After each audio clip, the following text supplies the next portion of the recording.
안녕하세요. 저는 경기도에 사는 70대 할머니입니다. 아직도 제가 이렇게까지 나이를 먹었다는 게 잘 실감이 나지 않네요. 참, 세월이 무상한 것 같아요. 잡지도 못하고 이렇게 혼자 멀리 가버리긴 하고 말입니다. 원래 이 나이 먹은 여자들은 자식들 보고 살잖아요. 자식들과 그 손주들 보는 낙으로 말입니다. 하지만 저는 전혀 그렇지 않아요. 자식들이 없냐? 그것도 아닌데 말입니다. 차라리 없었으면 하고 생각할 때도 많아요. 오늘 사연은 제가 이렇게까지 생각하게 된 그 이유에 대해 이야기해 드릴게요. 아마 들으시는 분들도 다 같이 분노해 주실 걸로 생각합니다. 저와 남편은 연애 결혼을 했습니다. 저희 시절에는 연애 결혼이 거의 없었어요. 어쩌면 남편도 저도 뭐 하나 가진 것 없어 그게 가능했을지도 모르겠네요. 남편은 막노동했고 저는 그 노동 현장에 밥을 가져다 나르는 일을 했었습니다. 그 시절에는 그런 일을 하는 사람이 있었어요. 거기서 남편과 저는 눈이 맞았고 얼마간의 연애 끝에 결혼했습니다. 뭐 결혼이라는 말도 참 거창하다 생각될 만큼 굉장히 소박하고 조용한 결혼이었어요. 남편도 저도 가족도 친구도 거의 없었던지라 결혼식장에 손님이 양쪽 다 합쳐서 2, 30명 정도밖에 되지 않는 정말 조촐한 결혼식이었습니다. 금 실반지 하나씩을 나눠 끼고 작은 단칸방에서 신혼살림을 시작할 때 남편이 제 손을 꼭 잡으면서 이렇게 이야기했어요. 우리 조금만 고생하자. 내가 당신 꼭 호강시켜 줄게. 사실 남편의 그 말을 믿었다기보다는 그냥 그 마음이 고마웠어요. 그래서 남편이 뭘 하든 뒤에서 조용히 내조를 열심히 했던 것 같습니다. 제가 할 수 있는 선에서는 최선을 다해서 말입니다. 그런데 남편은 그 약속을 정말 지켰어요. 막노동하던 남편이 건설업에 뛰어들었고, 그리고 그걸로 부동산 사업을 하기 시작하고, 한창 서울이 여기저기 개발이 있었던 때가 되니 정말 저희는 순식간에 부자가 되었습니다. 물론 그 사이에 저는 아이를 둘이나 낳았고요. 나중에 아이들이 우리 집도 가난했던 시절이 있었어 할 만큼 그 사실을 말해줘도 믿지 않아 할 만큼 남편은 성공했고 저희는 부자가 되었어요. 호강시켜주겠다는 그 약속을 남편은 정말 지킨 겁니다. 그래서 저는 그 뒤로도 남편이 무슨 말을 해도 그냥 믿어요. 남편은 언제나 본인이 하는 말은 다 지키고 이루어내는 사람이었으니까요. 저는 신혼 시절 몇 년 고생한 것을 빼면 정말 고생하지 않았어요. 그리고 호강만 했습니다. 남편이 그렇게 만들어줬어요. 당신은 손에 물 묻히지 마. 당신은 좋은 것만 보고 좋은 것만 들어. 남편은 가난하고 힘들게 살았던 제 과거를 마치 대신 보상이라도 해주듯 저에게 아무것도 시키고 싶어 하지 않았어요. 그리고 그건 아이들에게도 마찬가지였습니다. 우리는 어린 시절의 고생이라는 고생은 다 하고 자랐잖아. 우리 아이들은 부족함 없이 자라게 해주고 싶어. 하고 싶은 거, 먹고 싶은 거 다 하게 해주면서 눈치 안 보고 정말 행복만 하게 말이야. 어린 시절에 가지지 못하고 먹지 못한 것에 아이들을 위해 한이라도 풀듯 남편은 아이들에게 정말 잘했습니다. 하고 싶은 거, 먹고 싶은 게 입에서 말을 다 꺼내기도 전에 눈앞에 대령했어요. 저는 아이들의 교육을 위해서라도 가끔은 엄하게 할 필요가 있다고 했지만 남편은 전혀 제 말을 듣지 않았습니다. 아마 유일하게 제 말을 듣지 않는 부분이었을 거예요. 나중에 하나를 더 낳아서 저희 두 사람 사이에는 자식이 총 셋이 있었습니다. 아들, 딸이었어요. 사실 막내는 남편이 딸을 너무 가지고 싶어 해서 조금 무리를 해서 낳은 감이 있어요. 그래서 남편도 그만큼 저에게 고마워했고 또 딸아이를 무척 예뻐했습니다. 모든 걸 다 해줬어요. 좋은 옷, 좋은 음식, 좋은 학교. 아무튼 해줄 수 있는 건 다 해주면서 부족함 없이 키운다고 키웠습니다. 하지만 한 가지 우리가 가르쳐 주지 못한 게 있었어요. 그렇게 품 안에서 귀하게만 여기고 키우다 보니 아이들이 하나같이 자기밖에 몰랐습니다. 한마디로 못돼 먹게 큰 거죠. 나중에 세월이 많이 지나서 남편이 그 문제에 대해 후회하듯 말한 적은 있어요. 아주 오래전에 제가 했던 말을 들었어야 했다는 식으로 말이죠. 그때 당신이 아이들을 엄하게 가르치자고 했을 때 그 말을 들었으면 우리 애들이 조금 더 바르게 컸을까? 인제 와서 그런 말이 무슨 소용이 있겠어요. 그런 환경에서도 부모 위하고 착하게 크는 애들은 많아요. 그냥 당신도 나도 잘못한 거예요. 사실 아이들이 조금 정이 없고 너무 자신만 생각하고 돈이나 자신들이 뭐가 필요할 때 말고는 부모에게 딱히 애교 있게 말을 건네지도 않는다는 것은 이미 알고 있었지만 그래도 저희 부부는 자식들을 너무 사랑했습니다. 우리가 그렇게 키워서 표현이 그런 것뿐이지 속으로는 그래도 부모에게 감사하고 또 사랑하고 있을 거라고 말이죠. 하지만 아니었어요. 그걸 알 수 있는 사건이 발생했거든요. 그 일이 바로 제가 이곳에 사연을 보내게 된 이유입니다. 그러면 그 사건에 대해서 지금부터 이야기해 보겠습니다. 남편이 하는 일이 언젠가부터 굉장히 힘들어지고 있다는 건 알고 있었어요. 경기가 안 좋아지면서 하던 일을 정리를 할까 하는 말도 저에게 많이 했었고 말입니다. 그럴 때마다 남편은 늘 이렇게 이야기하며 그 뜻을 접었어요. 그래도 애들이 반대하니까.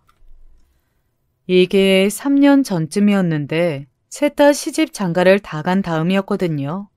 사실 좋은 대학도 나오게 해줬고 그 덕에 좋은 회사에 다들 취직해서 좋은 배필도 만났고 결혼도 시켜줘, 집도 사줘.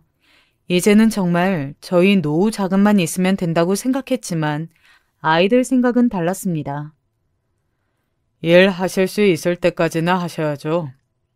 아버지는 복 받으신 거예요. 남들은 그 나이에 일하고 싶어도 못하는데. 그래, 아빠. 한 푼이라도 더 벌 수 있을 때 버시면 좋죠. 그 속내들을 사실 모르는 건 아니었습니다. 남편은 일을 하면 하는 대로 돈이 바로바로 들어오는 걸 알고 있으니 한 푼이라도 더 벌어서 자신들이 가져갈 재산을 늘리려고 한다는 그 속내를 말이죠. 남편도 저도 알고 있었지만 모르는 척했던 것 같아요. 그래서 남편은 그 일이 있기까지 정말로 열심히 일했습니다. 그날 아침은 아직도 생생하게 기억나요. 남편이 아침 일찍 오늘따라 당신이 해준 밥이 먹고 싶다는 소리를 하더군요. 원래는 그런 사람이 아니어서 상당히 의아해하며 밥을 해줬습니다. 그리고 고맙다고 웃으며 집을 나갔어요. 남편을 보내놓고 설거지하는데 남편이 제일 좋아하는 컵을 깨트렸습니다. 아이고, 이걸 어째? 이건 이제 어디서 사지도 못하는 컵인데. 깨진 컵을 보면서 어딘가 불길한 생각이 들었어요. 하지만 애써 모른 척했던 것 같아요. 그리고 몇 시간 지나지 않아 남편과 같이 일하는 동료에게서 전화가 왔습니다. 남편이 쓰러졌다고 말이죠.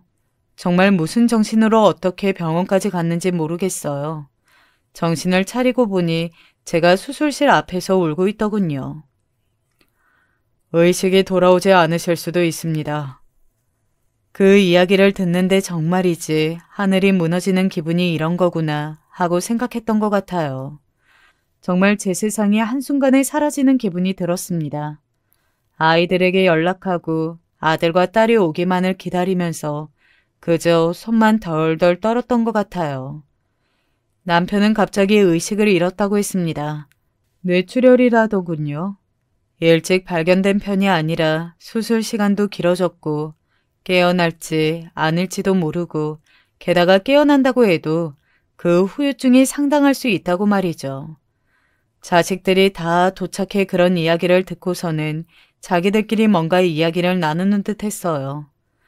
저는 당연히 아버지를 어떻게 하면 더 편하게 모실지 그런 이야기들을 나눈다고 생각했습니다. 그렇다고 하더라도 이미 저는 서운했거든요. 그래도 오자마자 아버지 안부를 묻고 제가 괜찮은지 확인하고 눈물이라도 줄줄 흘리고 엄마 괜찮냐고 챙기고 위로해주고 옆에서 든든하게 힘이 되어줄 거라고 생각했는데 자기들끼리 뭔가 바로 이야기부터 하는 게 이 상황이 슬프지 않냐 하는 생각이 들었던 것 같아요. 아버지 회사는 그럼 어떻게 되는 거예요? 바로 정리가 되나?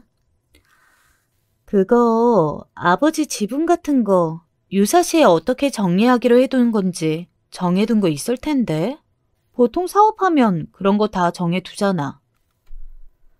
재산이 어떻게 될지부터 체크하는 모습을 보고 어안이 벙벙했습니다. 그리고 병원은 작은 곳으로 옮기죠. 어차피 병원에서도 크게 해줄 건 없다고 하는데 괜히 멀고 이런 곳은 병원비도 또 비싸요. 병원 분위기도 복잡하고 조용한 곳으로 가는 게 아버지한테도 더 나아요. 그때 제가 참지 못하고 소리를 버럭 질렀던 것 같아요. 아버지 쓰러지신 지 몇 달이 됐니? 이제 하루 지났다. 니들이 사람 새끼들이니? 어? 슬퍼하고 엄마 위로해주고 그러지는 못할 망정.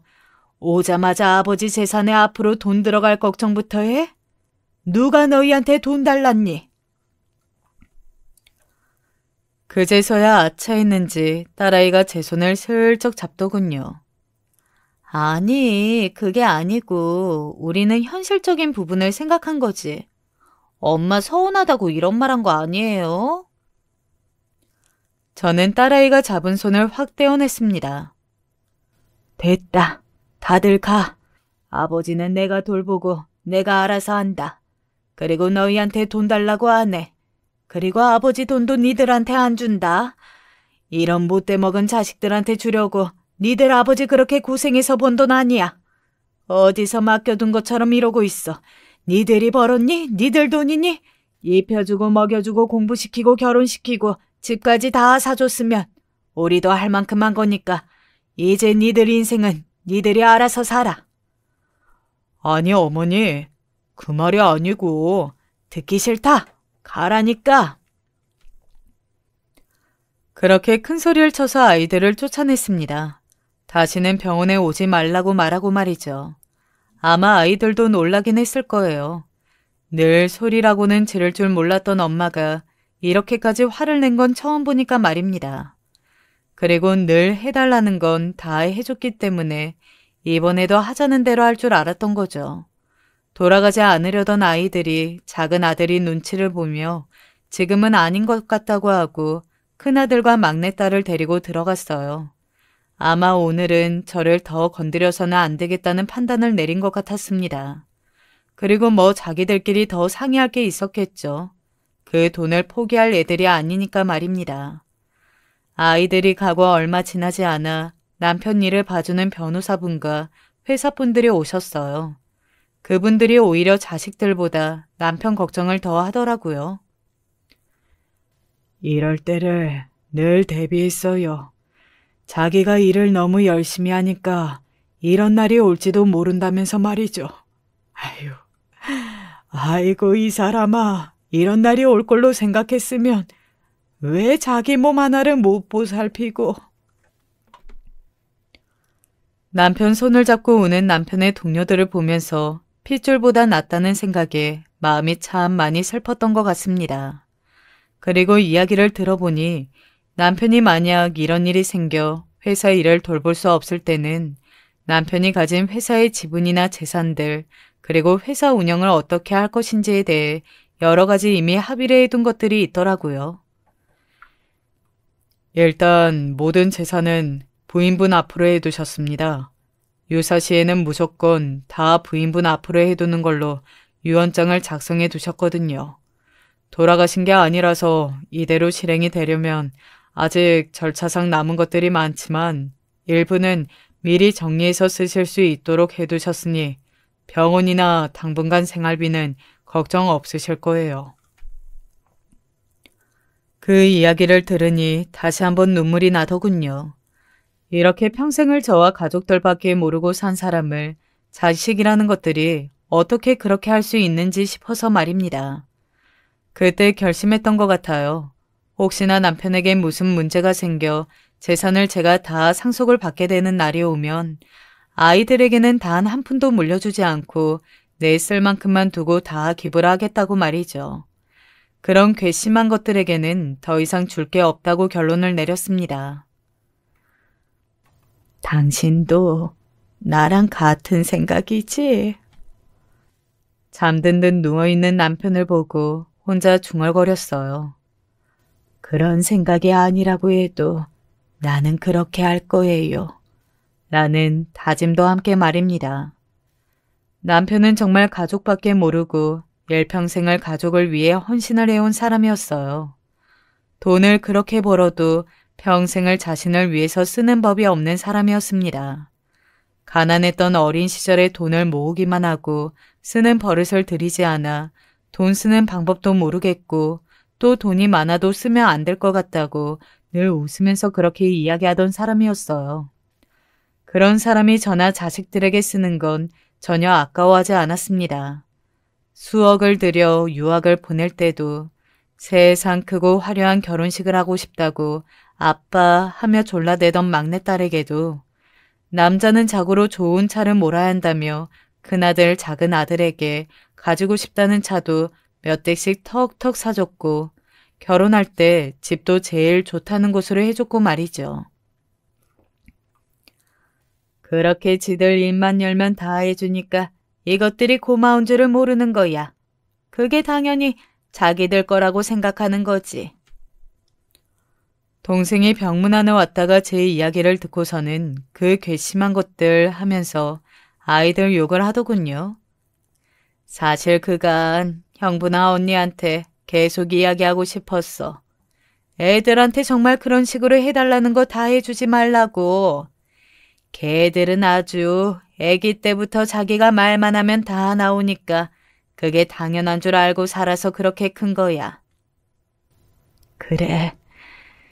내가 정말 잘못 키웠어. 그니까 지금이라도 정신 바짝 차리고 절대로 애들이 무슨 소리를 해도 재산 준다고 하지 마. 아, 세상에 지들 아빠가 사경을 헤맨다는데 돈 이야기부터 하는 자식 새끼들이 어딨어? 아주 그냥 한 대씩 맞아야지. 여동생이 하는 말 중에 틀린 말이 하나도 없었습니다. 과거에 왜 그렇게 키웠는지, 남편이 아무리 자신이 힘들게 자라서 아이들이 그런 감정을 느끼게 해주고 싶지 않다고 해도 그 말에 약해지지 말고 나라도 마음을 다잡고 애들을 교육했어야 하는데 하는 후회가 밀려왔어요. 뭐 이미 돌이킬 수 없이 다 지나간 일이지만요. 이제라도 제대로 교육해야지. 이미 많이 늦었지만 그래도 해야겠다고 생각했습니다. 아이들은 어디서 무슨 말을 들었는지 지들 아버지 재산이 유사시에는 저에게 다 넘어온다는 걸 알게 된 모양이더라고요. 그걸 온갖 곳에 다 물어보고 조사했을 생각을 하니 제 자식들이지만 치가 떨렸습니다. 어머니, 미리 정리를 하는데 어머니도 나중에 신경 쓸 일 없이 좋지 않을까요? 그러니까요. 그럼 머리 아픈 일은 저희한테 맡기시고 어머니는 아버지 병간호만 하시는 게 좋을 것 같은데. 그러니까 오빠들 말이 맞아, 엄마. 그런 자식들을 보니 소리를 안 지를 수가 없겠더군요. 내가 니들한테 한 푼이라도 물려줄 성 싶으냐? 당장 병원에서 못 나가? 니들 얼굴도 보기 싫다. 아니, 어머니 다시 생각해보세요. 나가! 나가! 하지만 자식들은 포기를 하지 않고 계속해서 저를 찾아와 설득했습니다. 그래서 하루는 변호사를 대동하고 만났어요. 어머님이 한 번만 더 병원에 찾아오시면 나중에 아버님에게 받은 재산 전부를 다 즉각적으로 기부를 하신다고 합니다. 이건 이미 아버님께서 재산을 어떻게 하시던 어머님에게 다 맡기기로 유언장을 쓰시고 공증까지 다 받으셨기 때문에 법적으로 아무 문제가 없다는 걸 알려드릴게요. 제가 변호사까지 대동하고 나타나 단호한 태도를 보이자 아이들은 그제야 제 말이 진심이라는 걸 알아차린 듯 했어요. 그리고 한동안은 병원을 찾아오지 않았습니다. 하지만 그 나쁜 놈의 자식들은 포기를 하지 않은 듯 했습니다. 동생이 여기저기서 소식을 물어다 줬어요. 아니, 지들이 변호사를 만나고 다닌다더라고. 지 아빠 재산 문제로? 소송으로 자기들 목 받을 수 있는지. 이 망할 놈들이.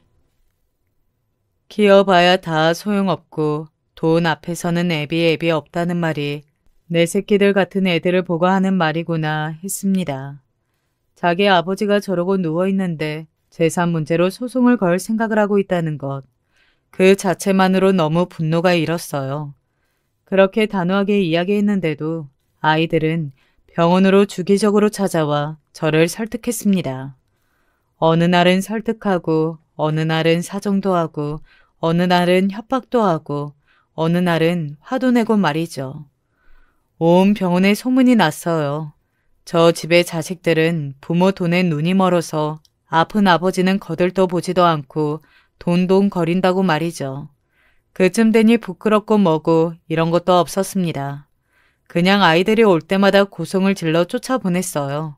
나중에는 며느리들의 사위까지 찾아와서 저를 설득하려 하더군요. 정말 치가 떨렸습니다. 오죽하면 다른 환자의 보호자가 이런 이야기를 할 정도였어요. 절대 돈 주지 마세요. 저런 자식들이 돈 받아봤자 입 싹 닫고 바로 지들 부모 모른 척하고 버릴 거예요. 부끄럽지도 않았어요. 그냥 남편과 제가 너무 불쌍했습니다. 특히 평생을 가족을 위해 헌신하다 저렇게 누워있는 남편이 더더욱 말이죠.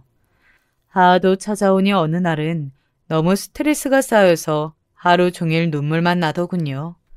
병원 사람들도 늘 저렇게 찾아와 시끄럽게 하는 자식들을 좋지 않은 시선으로 봤고 말이죠. 그래서 병원을 옮기기로 했습니다. 백방으로 알아봐서 병원을 옮겼어요. 남편이 겪고 있는 문제에 대해 더 명의가 있다는 병원을 찾고 또 찾아서 말입니다. 그리고 집도 이사했어요. 혹여나 자식들이 찾아올까 봐서 말입니다. 그러다가 또 너무 서러워졌어요. 자식을 피해 도망가는 부모가 얼마나 있을까 싶은 생각이 들었거든요. 여보, 당신이 빨리 일어나서 저 망할 놈의 자식들 다 혼 좀 내줘요. 여보, 대체 언제 깨어날 거예요? 남편의 손을 잡고 매일 밤을 울었어요.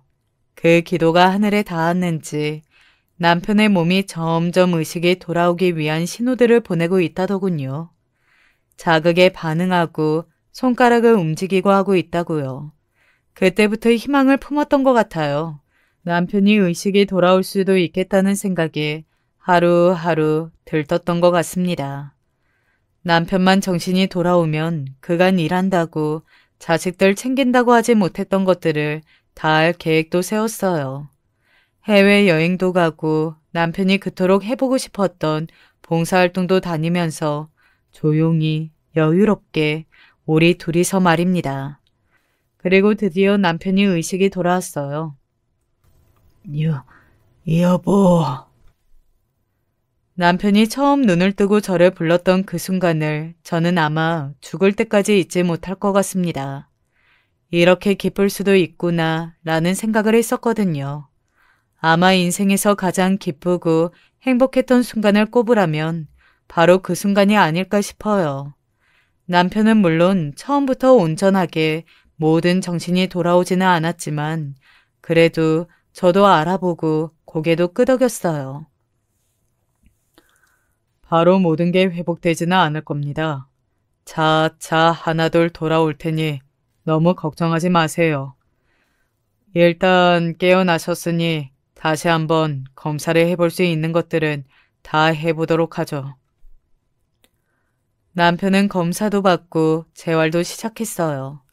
빠르게 회복하겠다는 의지가 보였습니다. 그러면서도 찾아오지 않는 아이들에 대한 이야기를 했어요. 애들은 왜 안 와? 다 말해주고 싶었지만 또 그럴 수는 없었습니다. 지금 아픈 남편에게 그런 충격적인 사실을 말해줄 수 없었거든요. 하지만 핑계댈 게 없었습니다. 아버지가 사경을 헤맸다가 정신이 돌아오는데 찾아오지 않는 자식들을 제가 무슨 수로 설명을 할 수 있겠어요. 무슨 일 있는 거 맞지? 대체 무슨 일인데 이렇게 말을 못해? 차일피이 온갖 핑계를 다 대가며 이유를 밀었지만 이제는 이야기해 줄 수밖에 없었습니다. 그래서 그동안 있었던 일들을 다 이야기했어요. 당신이 쓰러지자마자 와서 한다는 이야기가 유산에 관한 이야기였고 괘씸해서 주지 않겠다고 하니 자기들끼리 소송을 준비하고 또 병원에 와서 하도 소란을 피워대는 판에 몰래 병원을 옮기고 이사도 할 수밖에 없었다고 말입니다. 당연히 남편은 엄청나게 충격을 받았어요. 한동안 멍하니 아무 말도 하지 못하더군요. 그러더니 조용히 입을 떼었습니다.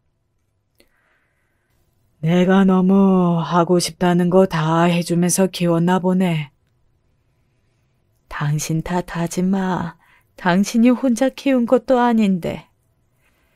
내가 가난하고 내가 가진 게 없어서 그렇게 살았던 과거가 너무 싫어서 내 자식들한테만은 그런 마음을 겪게 해주고 싶지 않다는 이유 하나만으로 해달라는 거 다 해줬는데 그게 이렇게 도구로 돌아올 줄은 몰랐네. 몰랐어. 그러면서 제 손을 꼭 잡아주더군요. 본인이 지금은 제일 충격일 텐데도 말입니다. 자네가 수고가 많았겠네. 그렇게 이야기하던 남편의 표정과 말투가 잊히지 않아요. 그 슬퍼하던 얼굴 말입니다. 남편은 동료들과 변호사에게 자신이 깨어났음을 알렸어요. 그리고 하나둘 면회로 왔습니다. 변호사를 만나 다시 유언장 내용을 재확인하고 절대 자식들에게 물려주지 않겠다는 유언을 하나 더 추가했고 말입니다. 복귀는 언제쯤 할 생각이야? 얼른 완전하게 나아서 복귀해야지.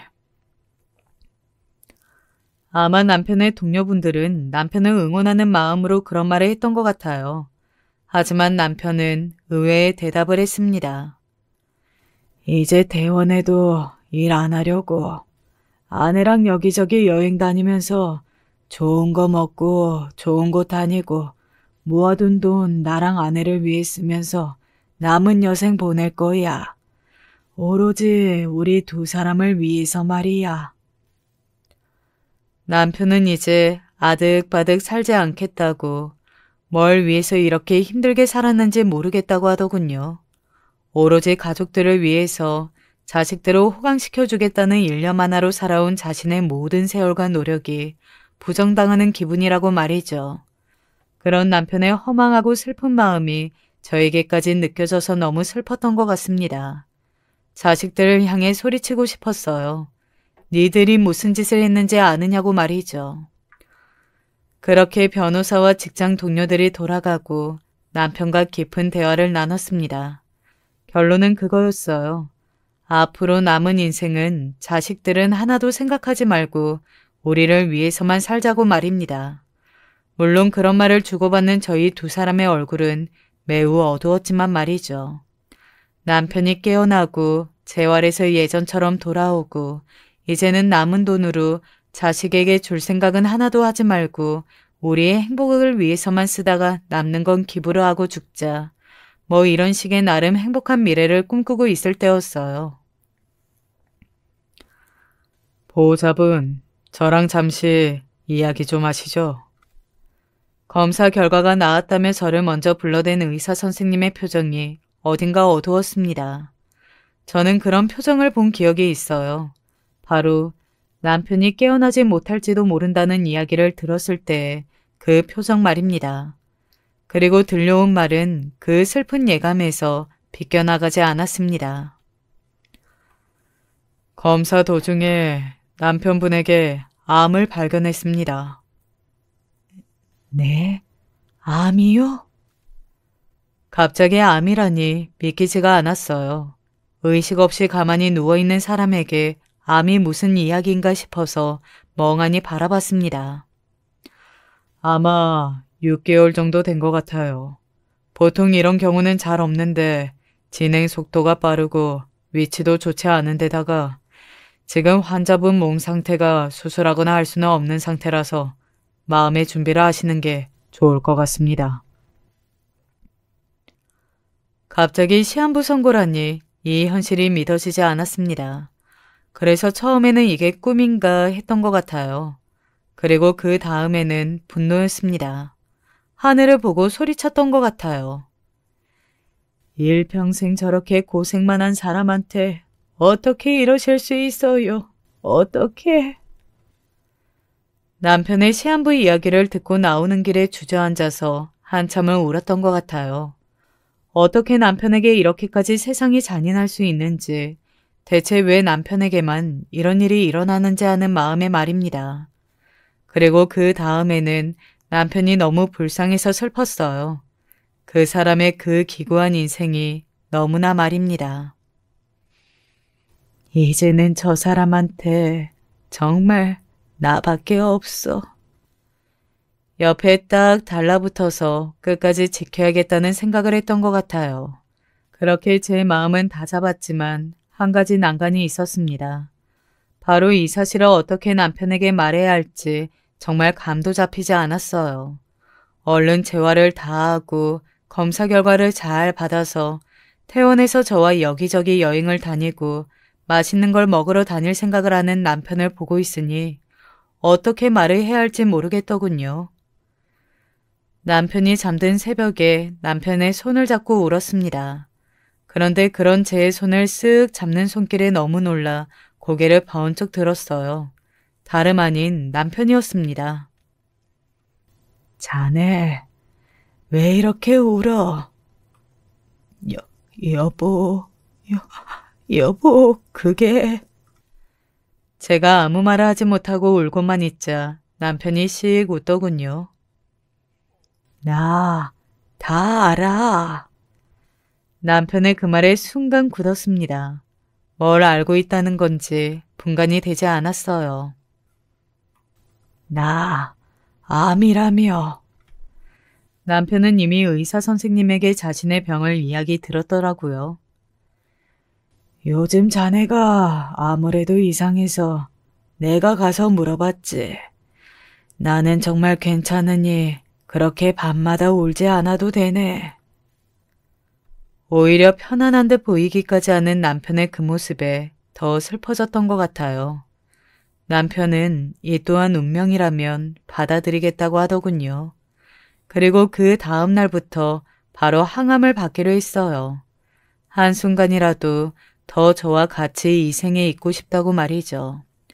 거기서 항암을 받고 재활하다가 퇴원해서 저와 이곳저곳 즐겁게 다니다 다시 항암을 받고 그것조차 저희 부부가 너무 많은 걸 바라는 거였을까요? 아버지. 아이고, 아버지. 엄마도 참, 아버지가 깨어나셨으면 우리한테 먼저 연락을 했어야지. 어떻게 알았는지 그 얼굴도 보고 싶지 않은 자식 새끼들이 찾아왔더군요. 기쁘지도 않으면서 기쁜 얼굴하고 말이죠. 아니 어쩌면 정말 기뻤을지도 모르겠네요. 한 푼도 주지 않겠다는 어머니보다 아직 설뜰 때 희망이라도 있는 아버지가 눈을 떴으니 말입니다. 게다가 자신들의 부탁을 한 번도 거절하지 않고 매번 들어줬던 아버지니 말입니다. 아이고 아버지, 저는 아버지가 깨어나실 거라 믿어 의심치 않았습니다. 그러니까 우리 아빠가 어떤 아빠인데. 아이들은 남편의 양쪽에 달라붙어 평소에는 하지도 않던 말들을 하며 남편에게 잘 보이려 애쓰더군요. 그 모습이 제 자식들이지만 역겹기까지 했습니다. 저 말에 진심이 과연 있기는 할까 하는 생각에 말입니다. 그때였어요. 이것들이 지금 어디라고? 남편이 정말 세상 처음 보는 얼굴과 처음 듣는 목소리로 무섭게 소리를 질렀습니다. 순간 아이들도 저도 너무 놀랐어요. 아버지. 고마움도 모르는 자식들한테 나는 더 이상 호구 같은 짓 안 한다. 너희한테 한 푼도 못 주고 앞으로 얼굴 보고 살 생각도 없으니 당장 돌아가거라. 남편의 그 말에 아이들은 잠시 당황한 듯 보였습니다. 하지만 이내 표정을 싹 바꾸고는 조금 전과는 다른 태도로 자세들을 고쳐 앉았어요. 아버지 시한부인 거 알고 있어요. 어디서 알았는지 알고 왔더라고요. 그래서 어쩌라는 이야기냐, 어? 제가 너무 화가 나서 소리를 버럭 질렀지만 이미 그 자식들은 그런 건 귀에도 눈에도 들어오지 않는 것 같았습니다. 어차피 그 많은 유산 다 쓰고 돌아가실 수도 없고 그렇다고 애써 버신 돈을 남한테 주는 건 더 아깝잖아요. 그래서 어차피 저희 주실 거 지금 정리하자는 말이에요. 그 뻔뻔한 말에 입이 떡 벌어지려던 찰나였어요. 남편이 베개를 아이들 쪽으로 던졌습니다. 누가 니들한테 준다고 하더냐, 어? 아이들은 그런 남편의 반응에 몹시 당황한 듯 했지만 이내 더 뻔뻔하게 말 그대로 행패를 부리기 시작했어요.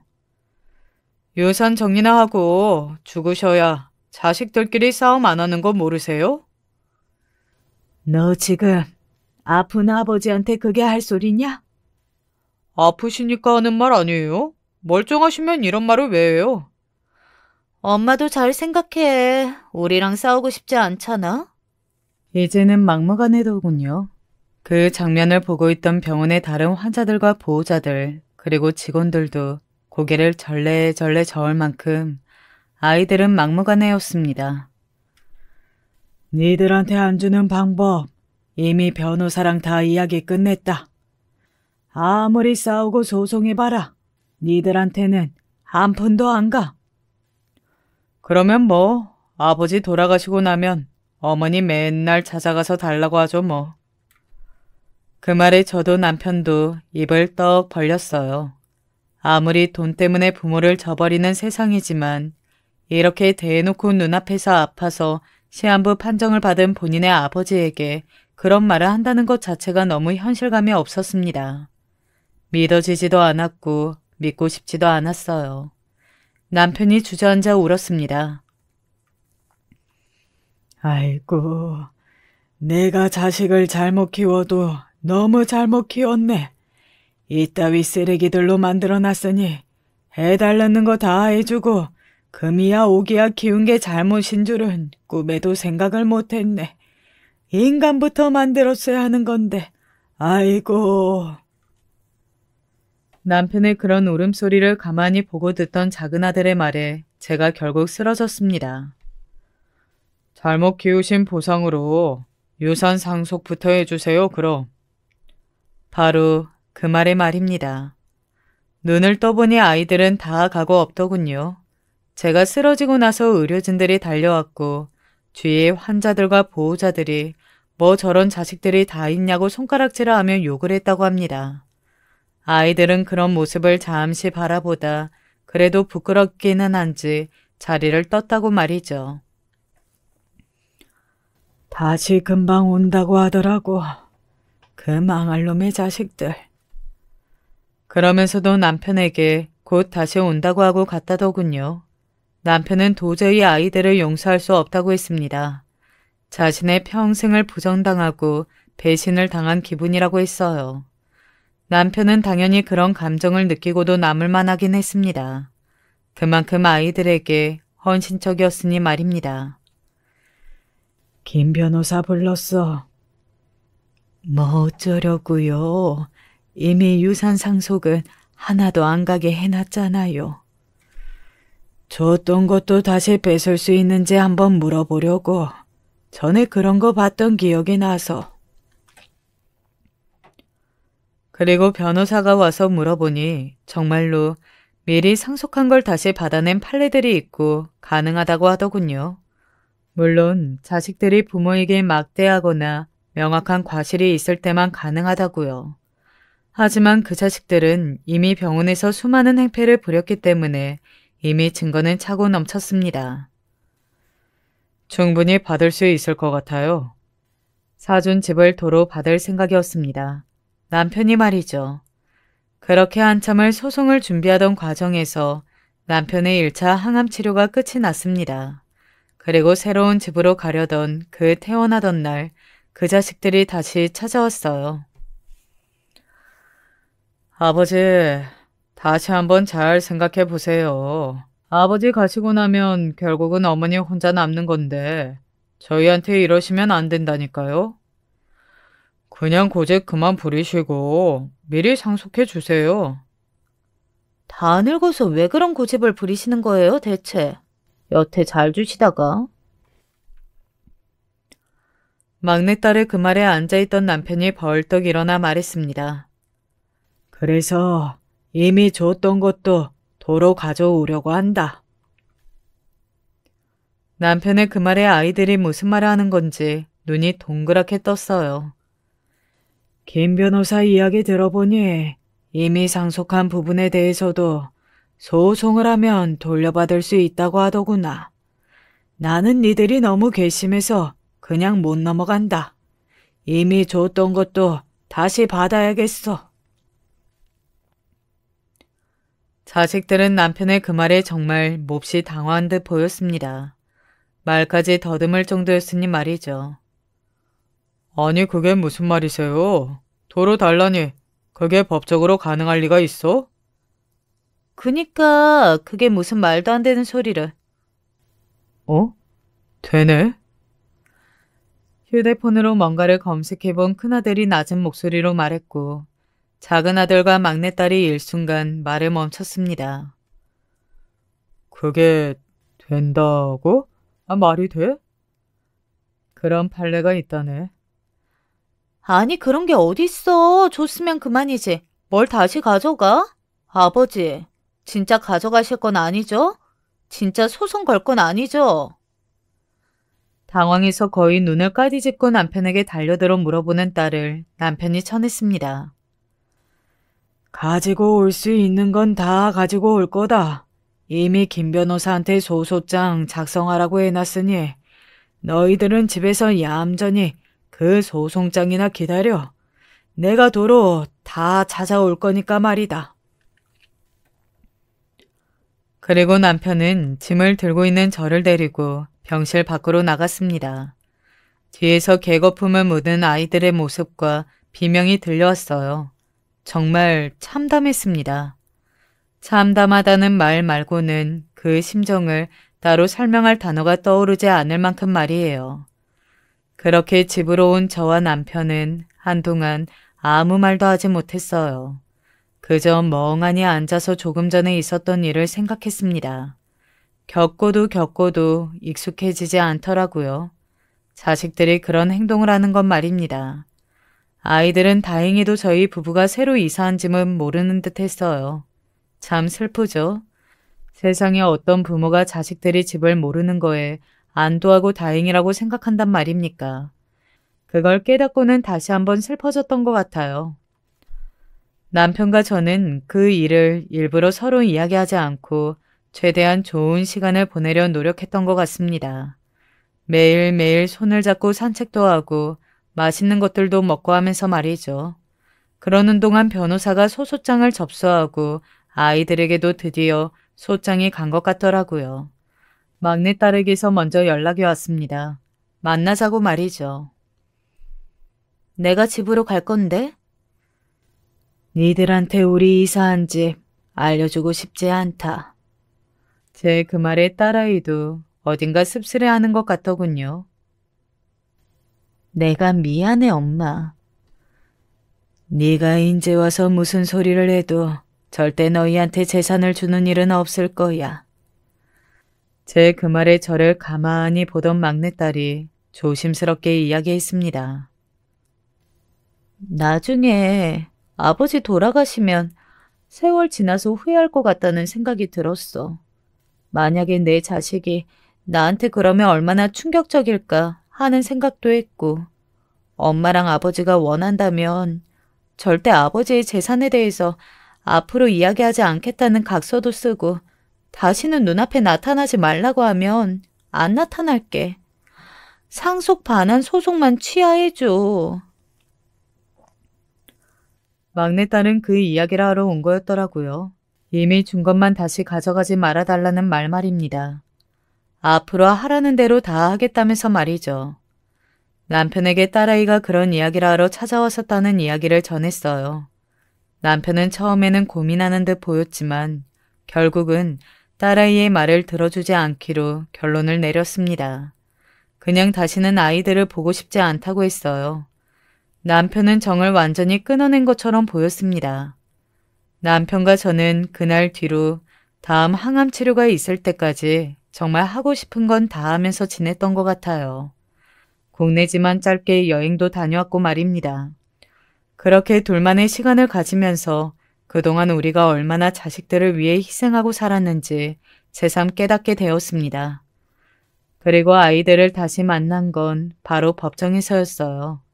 그런 곳에서 그런 식으로 자식들과 만나게 될 날이 올 거라고는 과거에 저는 단 한 번도 상상해보지 못했을 겁니다. 예전에는 저래 보여도 속으로는 정말 부모를 생각하고 감사하는 마음을 가지고도 있을 거라 믿었던 적도 있었는데 말이죠. 결국 이렇게까지 하셨어야 했어요? 자처한 건 니들이다. 자식들인데 너무하다는 생각은 안 하세요? 니들이 우리한테 그런 생각 안 하니? 제 말에 아들들 둘이 입을 다물더군요. 그래도 지들이 했던 짓들이 생각은 나나보다 하고 생각했습니다. 재판 과정은 생각보다 훨씬 더 스트레스가 많은 과정이었어요. 저는 혹시나 남편의 병에 영향을 줄까 걱정을 많이 했던 것 같습니다. 하지만 2차 항암 치료를 받으러 갔을 때 약이 잘 맞는지 암이 줄어들었다는 이야기를 들어서 다행이었어요. 소송은 당연히 저희 쪽의 승소로 끝이 났고 아이들은 항소하느니 마느니 하는 이야기들을 하는 것 같았지만 자신들의 변호사에게 합의하는 게 제일 나은 방법이라는 이야기를 들은 것 같았습니다. 셋 다 무릎을 꿇고 집은 도로 가져가지 말아달라고 빌기 시작했거든요. 손주들 봐서라도 제발 집은 그대로 둬주세요. 이제 다시는 유산 달라는 말 안 하겠습니다. 엄마, 아버지, 제발요. 저 이혼당하게 생겼다니까요. 사실 저놈의 자식들만 봐서는 도로 다 빼앗고 싶은 마음이 너무 컸지만 그 아이들은 결혼해서 다들 가정을 꾸리고 있었어요. 당연히 며느리, 사위, 손주도 있었고 말입니다. 그리고 저도 남편도 그런 모든 상황에 조금 지쳐있던 상태이기도 했고 말이죠. 그래도 난 용서 못하겠소. 남편은 계속 단호히 그렇게 말했지만 이번에는 중간에서 제가 말렸어요. 없던 일로 하고 이걸로 저것들 치워버리자고 말입니다. 남편은 못 이기는 척 결국은 그렇게 하기로 했습니다. 그렇게 지리한 그 싸움은 끝이 났어요. 아이들은 사과하고 싶다고 했지만 남편이 더는 아이들의 얼굴을 보고 싶어 하지 않았습니다. 사실 저도 그건 마찬가지였고 말이죠. 그래서 더 이상 찾아오지 말라는 말과 함께 아예 연락을 끊고 살고 있습니다. 물론 여동생을 통해서 어떻게 지내는지 이야기는 종종 듣긴 해요. 얼마 전에 큰자식 그게 찾아와서는 형부 상태 어떠냐고 이모님이랑은 연락하시지 않냐고 묻더라. 너한테 찾아왔었어? 언니가 절대 안 만나준다고. 자기 어머니가 그렇게 독한 줄은 꿈에도 몰랐다면서. 그래서 니들 엄마를 그렇게 만든 거라고. 나한테도 다시는 찾아오지 말라고 쌍욕을 하고 돌려보냈어. 잘했어. 끊어내기로 했으면 이제는 신경 쓰지 말고 떠올리면서 씁쓸해하거나 슬퍼하지도 말고 형부 건강이나 잘 챙기고 둘이 함께 즐기면서 살아. 그리고 그 이후로 저희 부부는 정말 하고 싶은 건 다 하면서 지냈습니다. 훌쩍 여행을 떠나기도 하고 갑자기 봉사활동을 하러 가기도 하고 하면서 말이죠. 마당에 키울 개 한 마리도 데려왔어요. 요즘은 그 녀석 산책시키는 재미로 하루하루를 보내고 있습니다. 다행히 남편의 암은 진행이 상당히 느려졌다고 하더군요. 원래 환자분 나이에는 진행이 느린데 초반에 너무 빨라서 힘들다고 말씀드렸던 건데 지금은 다시 원래 환자분 나이 정도의 진행 속도가 된 것 같아요. 보통 나이가 있으신 분들은 암이 있어도 5년, 10년 잘 사시는 분들 많으시니 잘 드시고 운동 열심히 하시면 당분간은 여유를 가지고 지켜봐도 될 것 같습니다. 그 말을 들은 날 정말 오랜만에 푹 잔 것 같아요. 그리고 지금은 해외여행을 계획 중에 있습니다. 원래는 남편 몸 때문에 계속 미뤘던 일이었는데 지금은 괜찮아졌다고 하니 한번 다녀올까 해요. 저희 부부는 이 나이 못도로 둘이 해외여행을 가본 적이 단 한 번도 없거든요. 이런 이야기를 하면 할수록 그 자식들이 얼마나 홀의 자식들인지 다시 한번 깨닫게 됩니다. 막내딸은 결국 이혼당했다고 하더라고요. 사위 그 자식 결혼할 때부터 우리 남편 재산을 정말 많이도 신경 쓰는 것 같더니 하나도 못 물려받게 생기게 되자 자기 마누라를 팽한 겁니다. 딸아이 업보라고 생각해요. 제가 결혼을 많이 반대했었거든요. 본인 직업도 확실하고 집도 있는 아이이니 제가 따로 걱정할 필요는 없어서 신경 끄기로 했습니다. 그리고 남편에게도 따로 이야기하지 않았고 말이죠. 정말 세상에는 가장 사랑하던 자식들에게 이렇게 남보다 못한 사이가 되기까지 참 많은 일이 있었네요. 그리고 그 힘든 일을 그 자식들이 해냈습니다. 부모가 자식을 버리는 일은 정말 쉽지 않는 일이잖아요. 그런데 그러도록 만들었으니 말이죠. 얼마 전에 남편과 백화점에 가서 비싼 가방도 하나 샀어요. 딸아이 몇 개씩 사줄 동안 저는 하나도 없던 명품 가방이었습니다. 그걸 사는데도 마음이 조금 그렇더라고요. 지는 몇 개씩 가지고 다니는 동안에도 엄마한테 한번 사줄까 소리도 하지 않는 딸아이가 괘씸했고 말입니다. 시간이 벌써 이렇게 됐네요. 이런 이야기 저런 이야기 주절거린 건 나이 든 사람들은 다 그러는 것 같아요. 저도 주절거리다 보니 이야기가 너무 길어진 건 아닌가 싶습니다. 조금 전에 말씀드렸듯 요즘 저희 부부는 키우는 강아지와 하루에 한 번 산책을 가거든요. 지금 그 시간이에요. 곧 산책을 가야 할 것 같아서 이만 사연을 줄여야겠습니다. 벌써 산책 가고 싶다고 지저대는 소리가 들리네요. 이 사연을 들으시는 분들도 너무 자식들에게 다 퍼주면서 살지 마세요. 자기 인생도 즐기고 하고 싶은 것도 하시며 사십시오. 내 행복이 최고더라고요. 요즘 그걸 절실히 느끼고 있습니다. 긴 이야기 들어주셔서 감사합니다. 늘 건강하세요.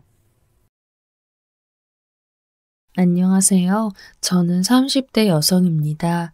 요즘 들어 심심해서 사연 유튜브 듣다가 제 사연도 한번 보내보면 어떨까 싶어 써봅니다. 저는 20대 초반에 결혼했어요. 요즘 여성치고는 상당히 이른 나이에 결혼한 셈이죠. 그럴 수밖에 없었던 게 저는 좀 많이 가난한 집에서 살았어요. 정말 힘들게 성장했고 나이가 차고 나서도 대학 갈 생각은 꿈에도 하지 못한 채 곧장 일을 했죠. 고등학교 다닐 때도 이미 아르바이트란 아르바이트는 다 하고 컸는데 그 후에는 본격적으로 취직해서 일을 했어요. 그래도 요즘 공장 생산직이 되게 괜찮거든요. 다행히 어린 나이에 그쪽으로 빠르게 진로를 틀어서 좋은 중견기업 공장 생산직으로 들어갈 수 있었어요. 이건 운이 되게 좋은 거였는데 저는 그 덕분에 어린 시절 힘들었던 일을 잊고서 살 수 있었죠.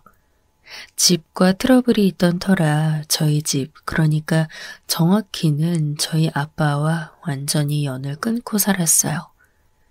그러다 몇 년 안 돼요. 같은 공장에 일하는 직원하고 결혼했어요. 그 남자 직원은 저하고 동갑이었는데 일도 정말 열심히 하고 사람도 되게 괜찮았거든요. 남자친구를 사귀면서도 저한테 워낙 잘했고요. 남자친구는 자기가 돈도 많이 모아두고 저를 행복하게 씩씩하게 해줄 수 있다면서 청혼했어요. 그때 처음으로 제 인생에서 순수한 행복을 느꼈던 것 같아요.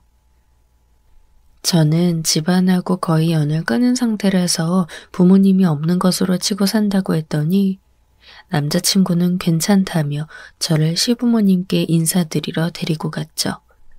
사실상 그게 상견례나 마찬가지였어요. 저한텐 가족이 없는 거나 마찬가지였으니까요. 다행히도 시부모님은 제가 어렵게 컸고 부모님과 사이도 안 좋다는 지점을 이해해 주셨어요.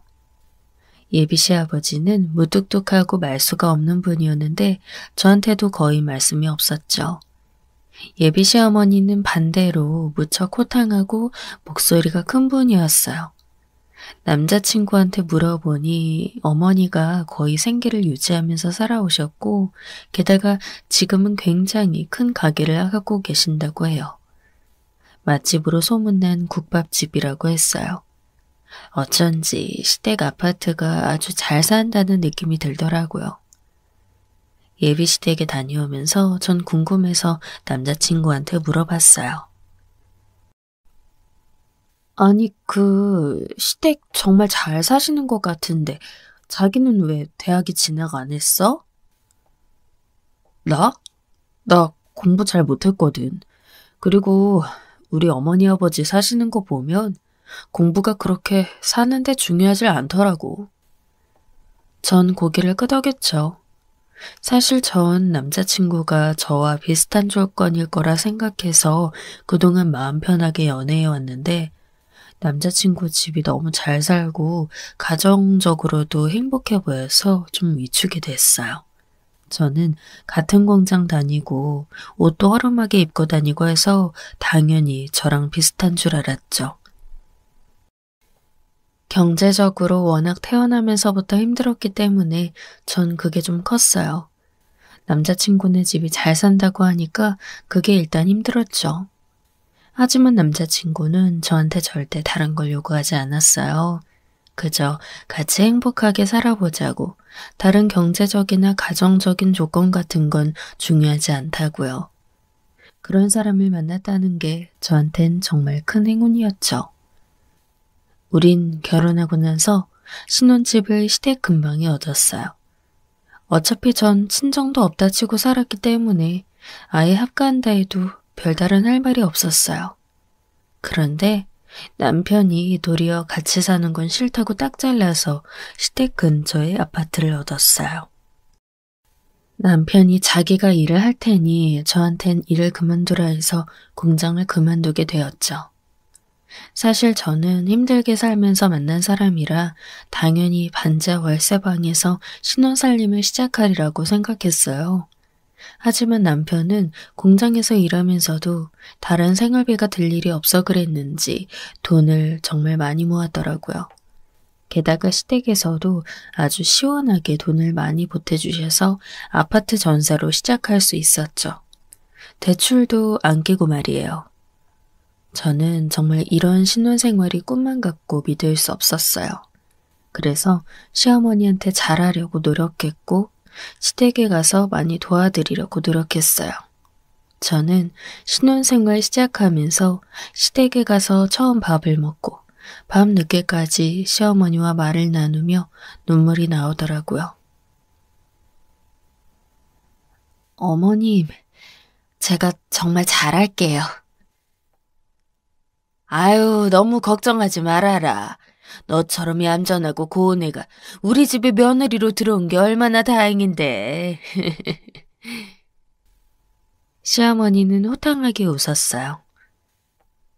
어머님, 어머님이 일하시니까 시댁 집안일은 제가 도와드릴게요. 저도 혼자 산 지 좀 돼서 집안일은 잘해요.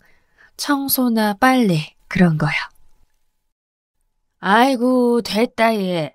누가 보면 내가 너 부려먹으려고 하는 줄 알아. 몸도 작은 애가. 아니에요, 어머님. 제가 정말 잘할게요. 저한테 아무런 배려도 없던 친정 식구들에 비하면 시댁 식구들은 정말 천사 같았죠. 시댁에서는 시부모님과 시동생 2명이 있었는데 그중 시동생 한 명은 남편과 나이 차이가 얼마 나지 않아 저희가 결혼 후 곧 결혼했어요. 시댁 식구들은 모두들 평범하면서도 온순한 사람들이었어요. 그 중에서 가장 강한 성격인 것이 시어머니였고요. 시어머니는 어려웠던 옛날부터 장사해서 집안을 일으키셨다고 했거든요.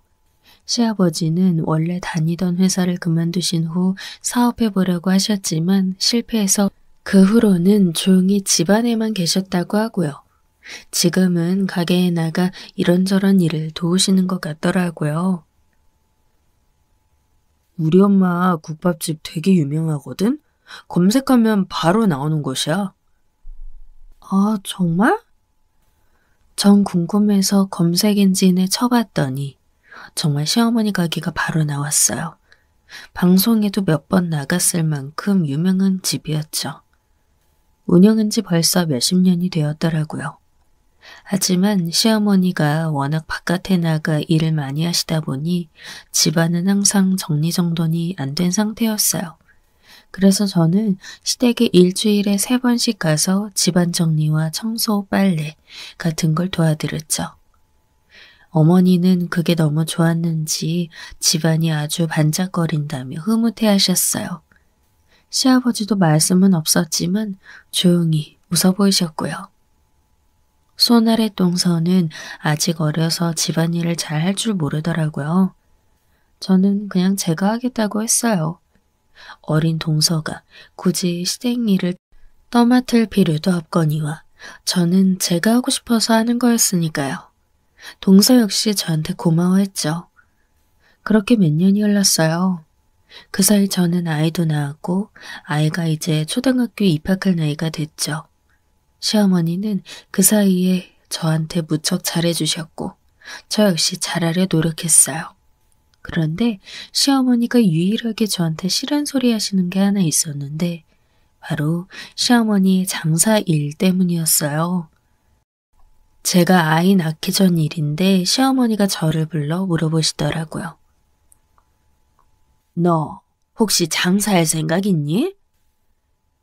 네? 아니요. 장사는... 그래도 생각 한번 해보렴.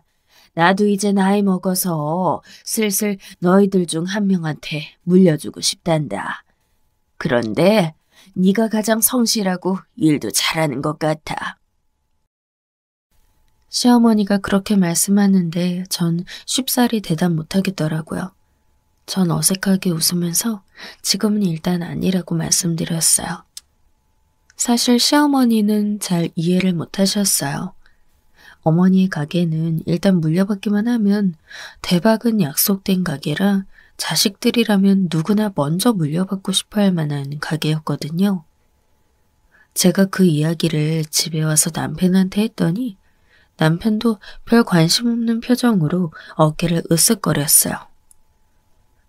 나도 장사는 별 관심 없어. 당신은 욕심 정말 안 나는 거야? 난 관심 없어.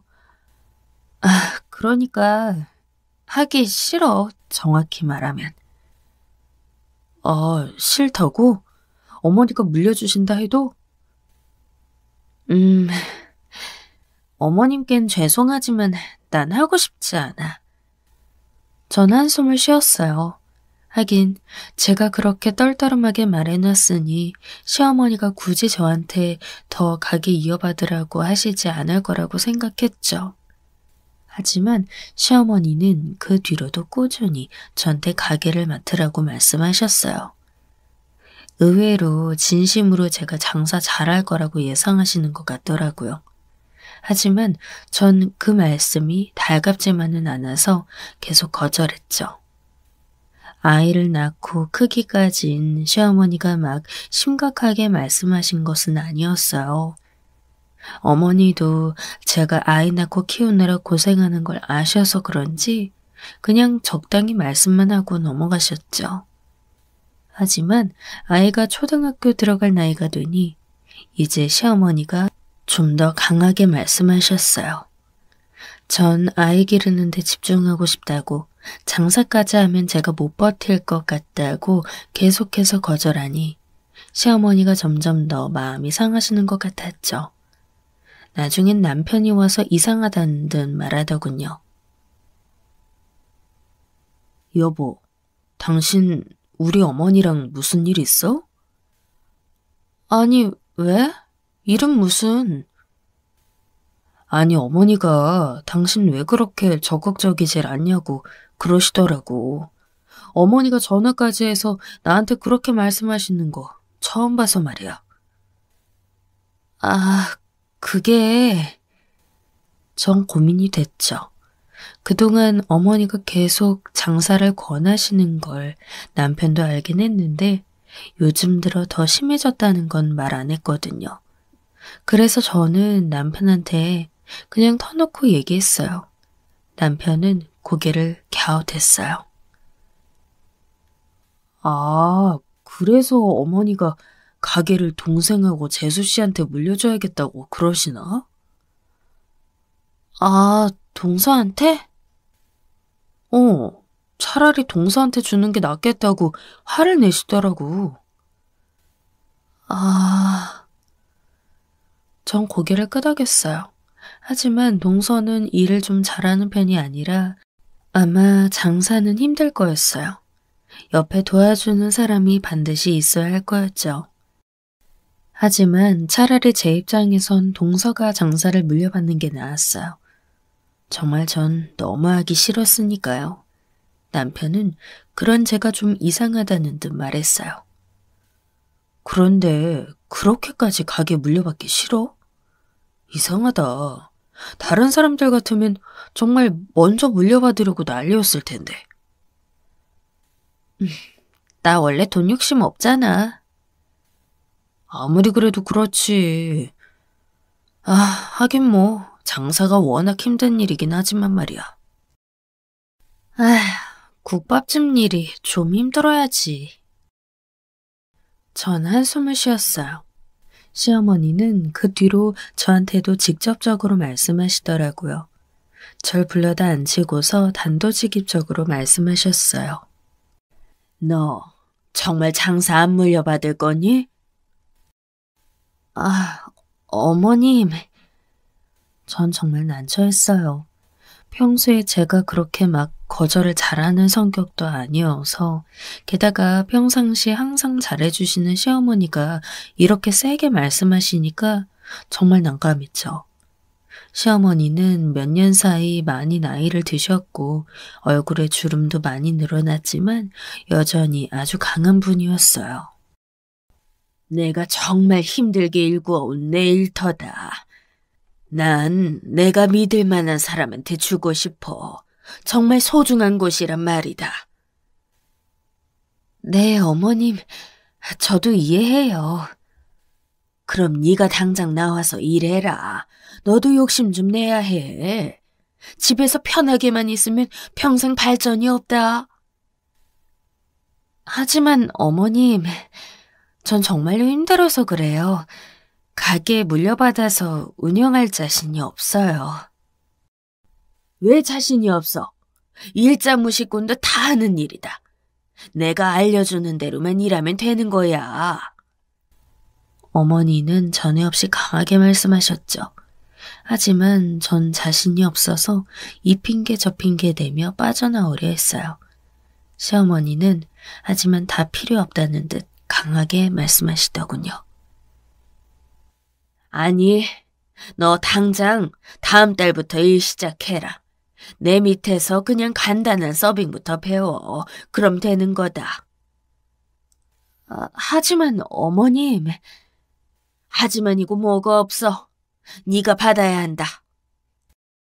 그날 시어머니의 강경한 태도에 밀려 전 더 항변도 못하고 돌아왔어요.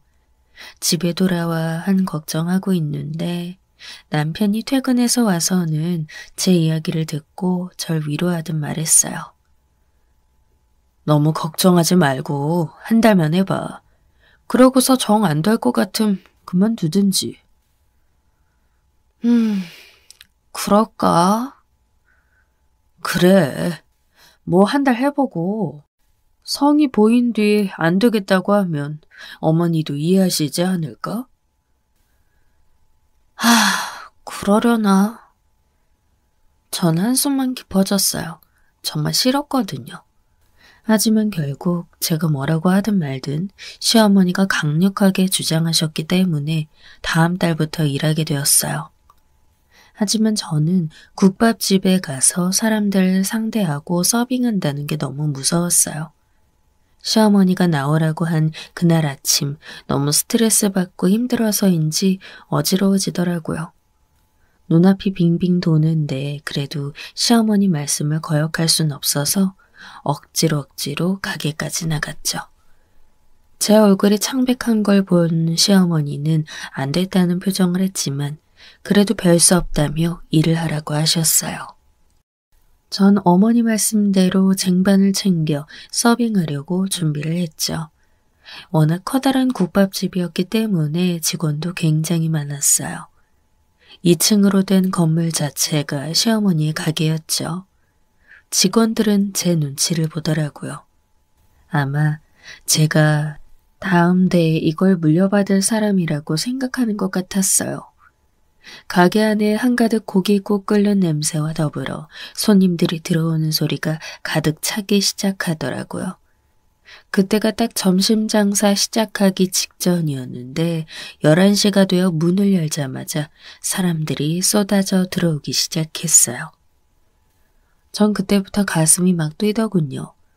좋아서 뛰는 게 아니라 스트레스를 받아서 뛰는 거였죠.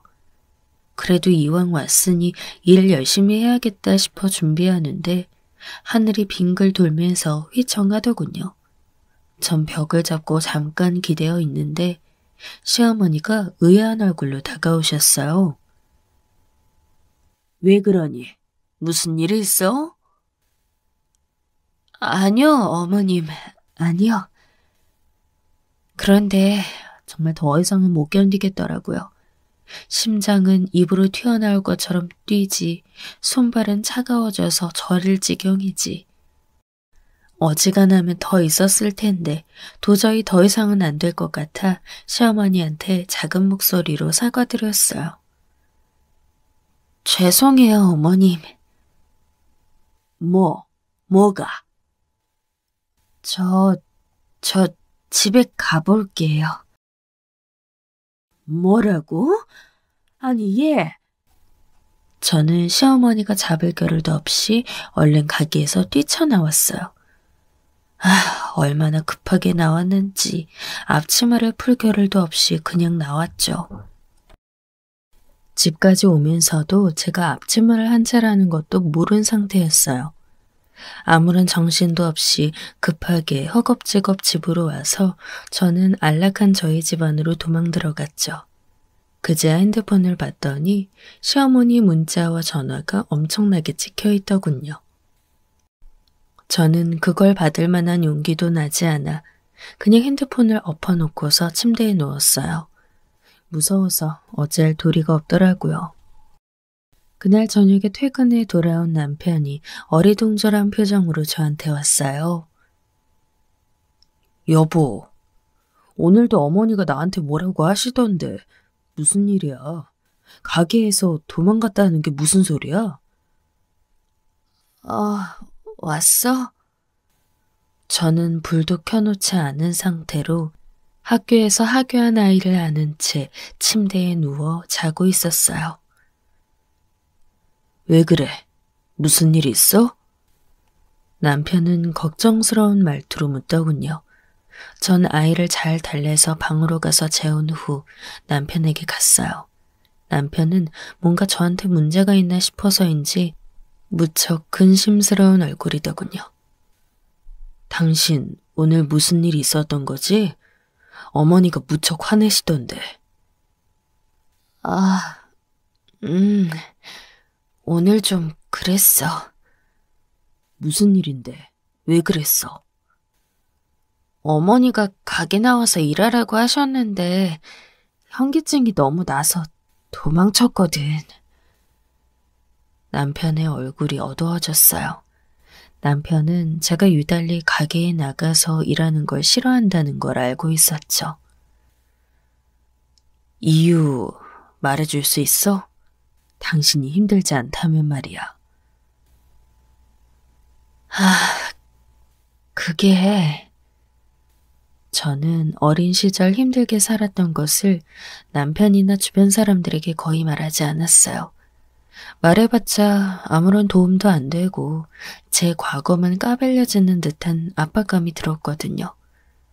너무 없이 살았던 과거가 그리 자랑스러운 것도 아니고 지금 행복하니까 그냥 다 묻어두고 없었던 일인 것처럼 굴고 싶기도 했어요. 하지만 이제 남편한테는 말하는 게 나을 것 같더라고요. 저는 남편에게 제 이야기를 해주기로 했어요.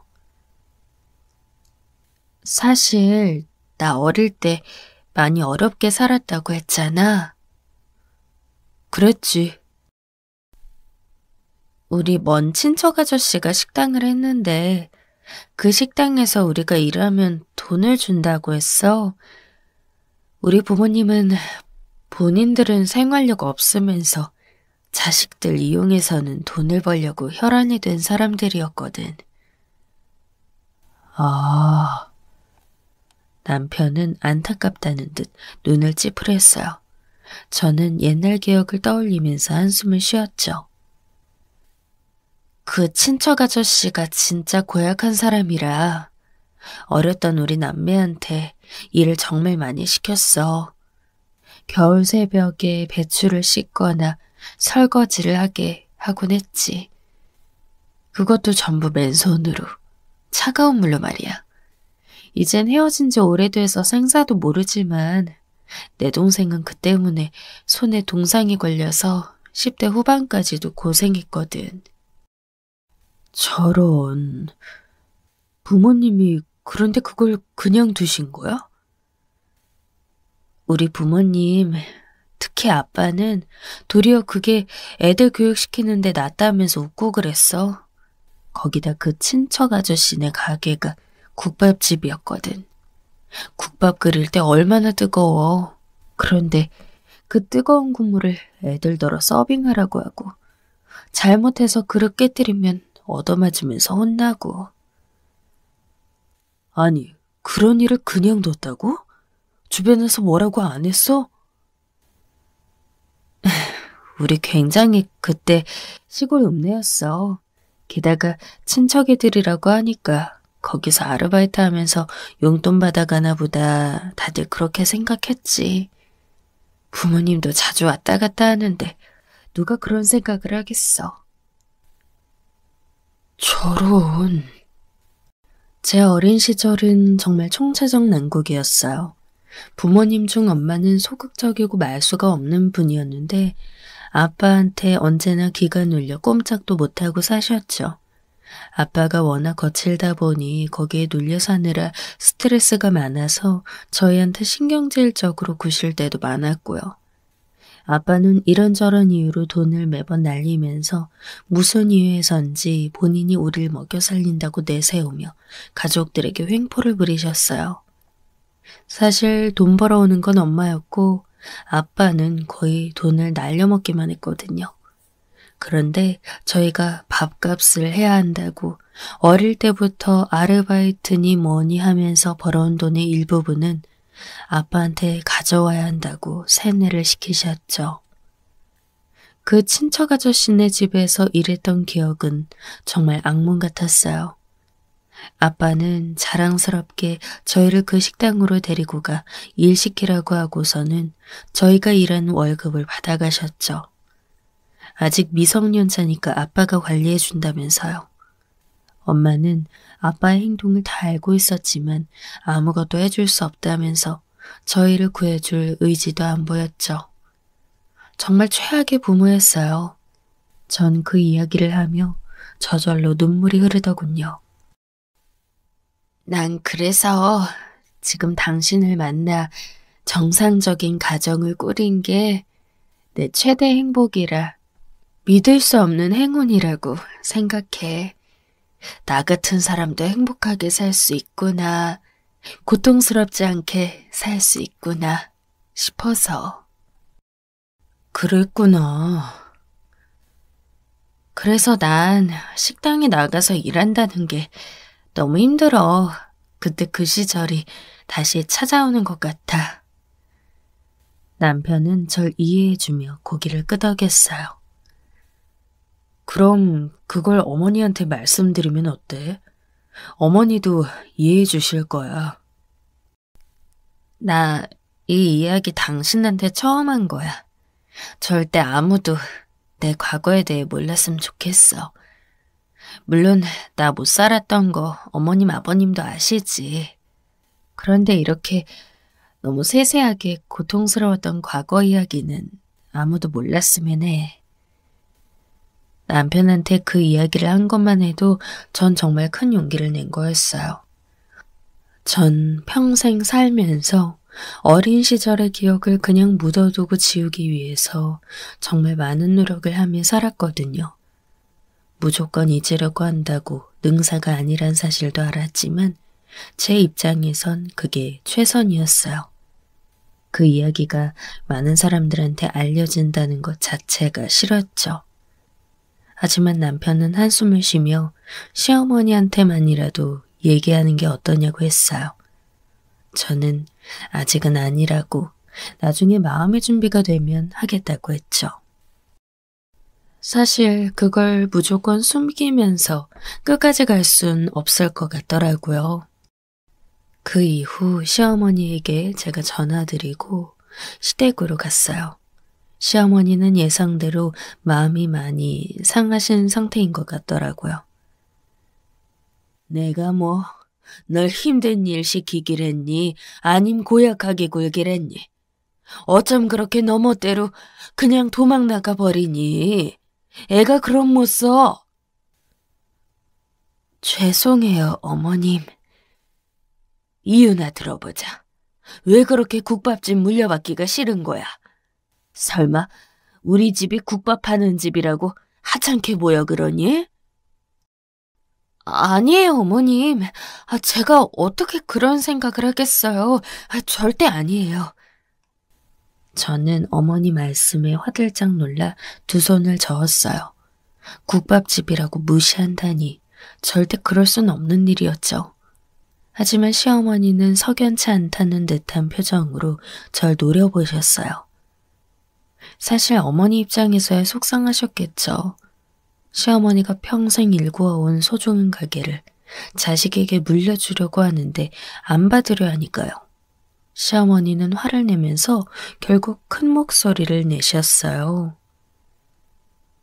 너 이런 식으로 굴면 네 동서한테 내 재산 전부 물려줄 거다. 알겠니? 어머님, 너희한텐 한 푼도 안 줄 거야. 어쩜 부모가 일군 평생의 가업을 물려받으라는데 이렇게까지 고집세게 말을 안 들을 수 있어. 정말 불쾌하구나. 시어머니는 몹시 화가 난 상태였어요. 제가 생각해도 어머니 입장에선 화날 수밖에 없었죠. 제 이야기를 해야 한다고 생각했지만 그 순간에도 그렇게 쉽게 말이 나오지 않았어요. 저는 시어머니의 꾸지람을 전부 듣고 무척 심신이 지친 상태로 집으로 돌아왔어요. 오니까 동서한테도 전화가 왔더라고요. 형님, 이게 무슨 일이에요? 갑자기 저한테 어머님이 전화하셔서 가게이며 뭐며 다 물려받으라고 하시는데. 그게 그렇게 됐어. 어머님이 화가 많이 나셨네. 아니, 아무리 그래도 이렇게 갑자기요? 저 그런 거 욕심 없어요, 형님. 아시잖아요. 저희 시동생과 동서도 참 돈 욕심 없는 사람이었죠. 그래서인지 동서도 당황해서 대체 이게 무슨 일이냐 했고 전 거기에 적당한 대답을 해줄 수 없어 힘이 들었어요. 그런데 제가 가슴 아팠던 건 다른 게 아니라 시어머니가 정말 상처받고 화가 나셨다는 점이었어요.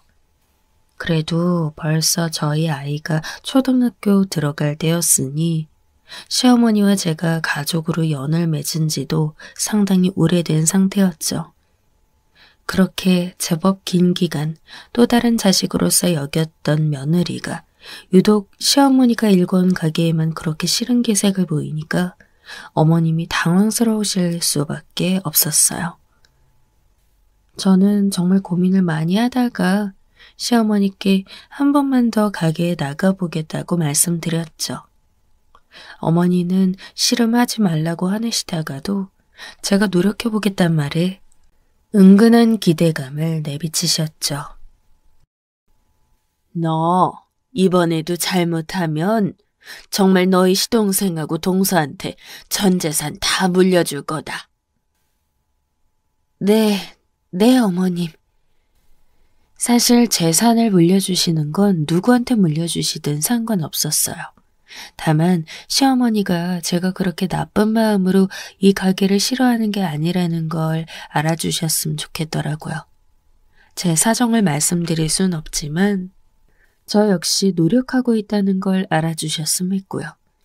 그래서 저는 또다시 시어머니 국밥집에 나갔어요. 일단 일을 하면서 가게 돌아가는 사정을 알라고 하셔서 전 그 말씀에 따라 일을 했죠. 처음엔 속이 뒤집어질 만큼 힘들었어요. 어린 시절 너무 힘들게 살았던 트라우마가 매번 다시 올라오는 기분이었죠. 그래도 전 노력했어요. 요즘 몸이 너무 힘들고 아프다는 핑계를 대고서 시어머니께는 가게에서 하루에 2시간만 있겠다고 했죠. 그래도 시어머니는 제가 노력한다는 것 자체가 좋으셨는지 그렇게 하라고 하시더군요. 그래서 저는 하루에 2시간만이라도 가게에 적응해 보려 노력했어요. 그래도 시간이 약이라고 천천히 적응이 됐어요. 한 보름을 일하고 나니 그래도 가게에 있는 동안만이라도 정상적인 사람처럼 다른 사람들이 이상하게 보지 않을 정도는 되었어요. 저는 2시간 동안 열심히 서빙하고 움직이면서 머릿속에 올라오는 나쁜 기억들을 눌러버리려고 노력했죠. 그런데 그 적응이라는 게 제 생각이었을 뿐이었나 봐요.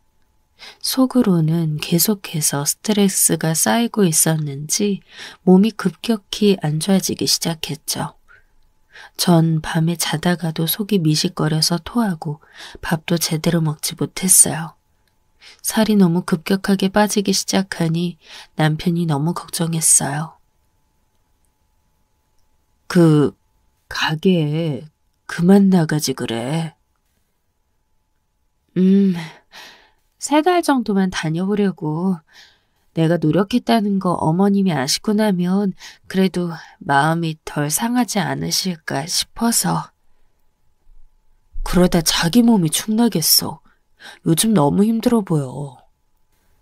남편이 다정하게 걱정해주는 것만도 고마웠죠. 하지만 전 이번이 마지막이라고 시어머니께서 최대한 마음 안 상하시게 제가 할 만큼 했다는 걸 보여드리고 싶었어요. 전 그래서 3달간 시한을 정해두고 일을 나갔죠. 그래도 시어머니는 제가 가게에부터 일하니까 만족하시더라고요. 언젠가는 제가 시어머니 가게를 물려받을 게 분명하다고 생각하셨는지 가게 매출이 얼마나 되는지 돈 관리는 어떻게 해야 하는지 같은 부분도 다 알려주셨어요.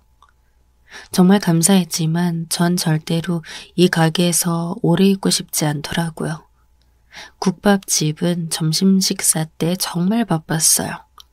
예전 친척 아저씨네 식당에서 힘들게 일하던 시절을 떠올리게 하는 부분이 너무 바빴죠. 손님들은 진상도 간혹 있어서 어린 시절 이상한 아저씨들한테 봉변당하던 기억도 떠올랐어요. 하루하루가 고역이었죠. 그러던 어느 날 진상 손님 한 명을 상대하게 됐어요. 하필 시어머니가 다른 일 때문에 잠시 자리를 비우신 상태였죠. 아저씨 손님은 국밥이 너무 뜨겁다면서 저를 불러 화를 내더군요. 다른 직원들과는 달리 전 암묵적으로 시어머니 바로 다음 정도 되는 위치라고 받아들여졌기 때문에 여기 사장 나와 라는 아저씨의 말에 어쩔 수 없이 가야 했어요. 국밥이 이렇게 뜨겁게 나오면 어떡해? 혀를 다 데웠잖아. 손님, 국밥은 원래 아주 뜨겁게 나갑니다. 끓는 국물을 뚝배기에 넣어서 바로 나오는 것이니까요. 이걸 항의하셔도 저희가 해드릴 수 있는 건 없어요. 무슨 소리야? 지금 내가 이 식당에서 밥 먹고 입을 전부 대어 아파 죽겠는데 해드릴 수 있는 게 없다니? 그 진상 손님은 입에 거품 물고 화를 냈죠. 가만 보니 이미 밥도 거의 다 먹은 상태인데 이제 와서 입을 대었다고 화를 내는 게 분명 돈을 안 내려고 그러는 것 같더라고요. 무전취식하려는 인간들은 워낙 많았는데 이렇게까지 적반하장인 건 또 처음이었어요. 저도 모르게 화가 나서 저 역시 목소리를 높였죠. 아니, 밥 다 드시고서 이런 말씀하시는 이유가 뭐예요, 대체? 그렇게 뜨거우면 미리 말씀을 하셨어야죠. 뭐야? 지금 국밥집 하는 여자가 나한테 화내는 거야? 어? 진상은 거의 발광을 했어요. 그런데 저도 속에서 우라가 울컥 치밀어 그냥 그대로는 질 수 없었죠. 그래요. 국밥이 뭐가 어때서? 당신보다 몇 배는 더 잘 먹고 잘 사니까 헛소리 하지 말아요. 이따위 국밥 조가리 팔아서 먹고 사는 주제 뭐가 어째? 국밥 조가리? 당신은 뭐가 그렇게 잘나서? 이 국밥 만들어내는데 얼마나 우리 어머님이 고생하는지 알아? 저는 악을 쓰며 그 진상과 싸웠어요. 제 쪽에 당연히 직원들이 가세했고 누군가는 경찰을 부르겠다며 위협하기도 했죠. 진상은 당황스러운지 멈칫하다가 험악한 기세로 절 때릴 듯이 손을 들어 올렸어요. 저는 맞을 거라고 생각해서 잔뜩 움츠러들었죠. 그런데 그때 출입문 쪽에서 들어온 시어머니가 병력같이 소리를 질렀어요. 당신 뭐야? 시어머니 기세가 남달랐어요. 원래도 대장부이신 건 알았지만 그렇게까지 무섭게 소리를 지르실 줄은 몰랐죠. 진상 손님은 그 기세에 겁을 먹고 당황해서 어쩔 줄 모르다가 결국 시어머니가 대판 혼내고는 거의 빼앗듯이 국밥값을 받고는 쫓아내버리셨어요. 아가, 놀랐지? 아휴, 어쩌니. 시어머니는 혀를 차셨어요. 전 어머니가 오셨다는 안도감과 더불어 속에서 뭔가 울컥하는 감정이 솟아올라 현기증이 났어요. 하늘이 빙글빙글 돌면서 이번에는 곁에 붙잡을 벽도 없어서 전 그대로 쓰러져 버렸죠. 어머, 얘야! 시어머니가 놀라 소리 지르는 게 들려왔어요. 하지만 눈도 뗄 수 없었고 그냥 눈앞이 캄캄했죠. 그 후 저는 눈을 떴더니 병원이었어요. 곁에는 남편이 있었죠. 자기야, 이제 정신이 들어? 남편은 제가 눈 뜬 것을 보고 안도의 한숨을 내쉬었어요. 응급실에 실려왔는데 다행히도 별다른 문제는 아니었고 그냥 영양실조와 스트레스로 인한 기절 증상이었다고 하더군요. 그랬구나. 나 그동안 밥을 통 못 먹긴 했어. 아휴, 그래. 자기 너무 마르더라고. 그래도 큰 병 아니라 천만 다행이다. 남편은 한숨 쉬며 말했어요. 전 고개를 끄덕였죠. 걱정했을 남편한테는 정말 미안했거든요. 어머님은? 어머니 지금 가게 대충 정리하고 오신다고 했어. 자기 기절했던 게 그렇게 오래되지 않았거든. 놀라셨겠다, 어머님. 그러셨나 봐. 곧 밖에서 인기척이 들리더니 어머니가 들어오셨어요. 시어머니는 가만히 절 보시더니 남편한테 잠깐 나가 있으라 하시더군요. 저는 시어머니가 오셨으니 일어나 앉아 웃었어요. 저 괜찮아요, 어머님. 아휴, 그래. 시어머니는 한숨을 쉬며 제 곁에 앉으셨죠. 침대 옆에 작은 의자에 앉아 시어머니는 가만히 저를 보셨어요. 내가 그동안 너무 너한테 강요를 많이 했지? 네? 아니에요, 어머님. 아니에요. 시어머니 말투가 어딘가 울적하고 우울하신 것 같아 전 깜짝 놀랐어요. 어머니는 워낙 좋은 분이셔서 절대 시어머니가 기분이 안 좋아지는 걸 원하지 않았거든요. 그런데 시어머니는 한참이나 고개를 숙이고 계시더니 입을 떼시더군요. 네 남편한테 이야기 들었다. 네? 전 무슨 이야기인지 몰라 잠시 멍하니 있다가 조금 후 무슨 말씀이신지를 알았어요. 시어머니는 제 어린 시절 이야기를 하고 계셨죠. 내가 대체 왜 그러냐고 계속 물어서 네 남편이 이야기해 준 거란다. 탓하지는 마라. 그래도 나도 무슨 사정인지 알아야겠다고 생각해서 그랬다. 네. 난 정말 그런 일이 있었을 줄은 몰랐단다. 시어머니는 한탄하셨어요. 그동안 네가 가게에서 일하면서 어딘가 무척 이상하다고 생각은 했어. 평생 그렇게 침착하고 차분한 아이가 가게만 오면 너무 달라지더라고. 그랬나요? 티를 안 내려고 했는데. 항상 벽에 기대서서 힘들어하고 손님이 뭐라고 하면 당황하고 네가 얌전하고 착하지만 그렇다고 그렇게 마음이 엄청나게 약한 애는 아니었는데 이상할 수밖에 없었지. 거의 석 달이 다 되어가고 있으니 시어머니가 눈치채신 게 이상한 일은 아니었어요. 저는 저 나름대로 최대한 티를 안 내려 노력했지만 결국 시어머니가 알아버리신 거였죠. 저는 제 과거가 갑작스레 시어머니에게 알려졌다는 사실 때문에 좀 혼란스러웠어요. 하지만 생각보다 그렇게 당황스럽거나 부끄럽지 않더라고요. 저는 가만히 이불을 내려다보다가 말했어요.